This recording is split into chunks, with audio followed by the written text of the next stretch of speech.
Good morning, world. The pity, pitiful. Thus spoke Zarathustra. My friends, there,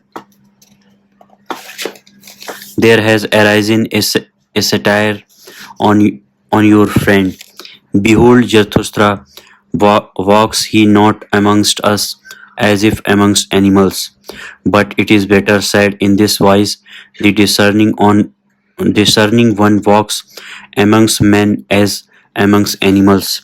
Man himself is to the discerning one the animal with red cheeks.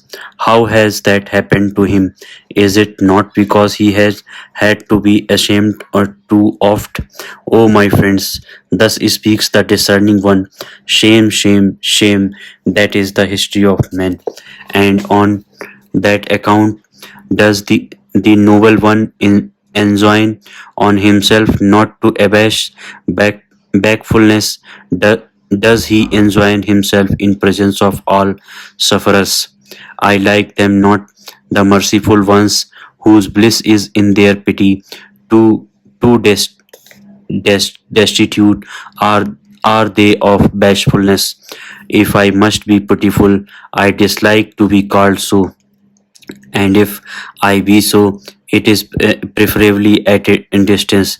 Preferably also do I shroud my head and flee before being recognized, and thus do I bid you to my friends.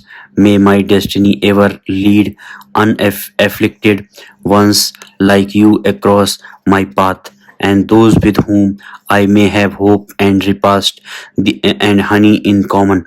I have done this that and that for the afflicted, but something better did I always seem to do when I had learned to enjoy myself better. Since humanity came into being, man has enjoyed himself too little. That alone, my brothers, is our original sin.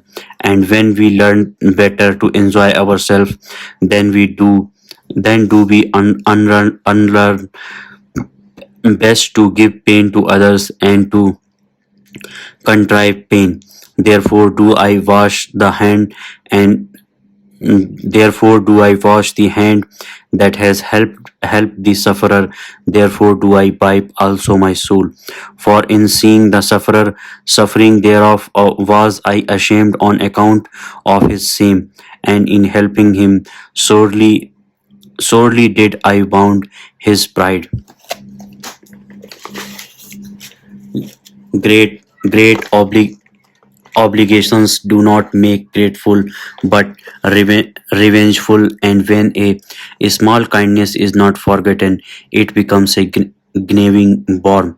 But be shy in accepting, distinguished by accepting. Thus do I advise those who have not to give.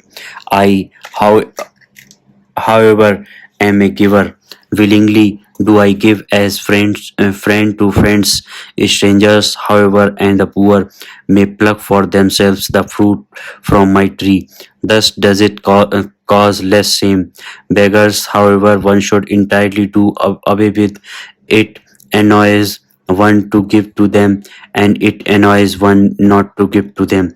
And likewise sinners and bad consciences.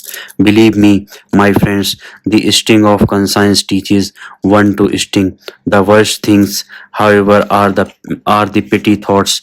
Better to have done evilly than to have thought pettily. To be sure, you say, the delight in petty evils spares one many a great evil deed.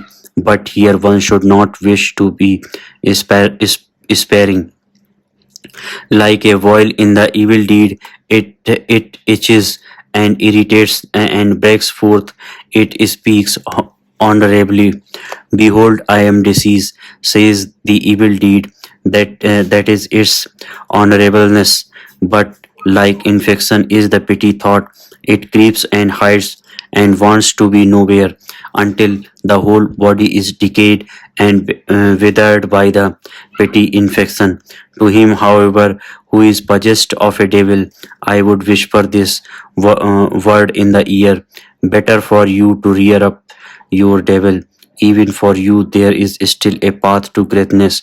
Ah, my brothers, one knows a little too much about everyone, and many a one becomes transparent to us, but still we can by no means penetrate him. It is difficult to live among men because silence is so difficult, and not to him who is offensive to us are are we most unfair, but to him who does not concern us at all.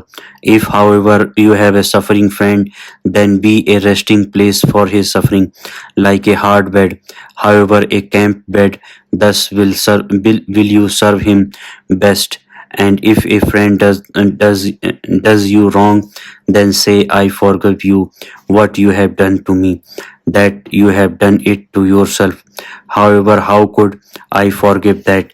Thus speaks all great love. It overcomes even forgiveness and pity.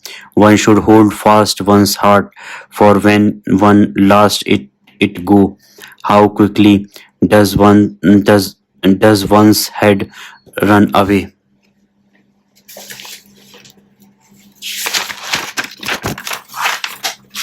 Ah, where in the world have there been greater follies than with the pitiful? And what in the world has caused more suffering than the follies of the pitiful? Woe to all loving ones who have not an elevation which is above their pity. Thus spoke the devil to me once on a time. Even God has his hell. It is his love for men. And lately did I hear him say these words: God is dead. Of his pity for men has God died. So so be you you be so be you warned against pity. From thence there yet comes to men a he- heavy cloud. I understand weather science, but attend also to this world. All great love is above all its pity, for it seeks to create what is loved. Myself do I offer to my love, and my neighbor as myself. Such is the language of all creators. All creators, however, are hard. Thus spoke Zarathustra. Thank you.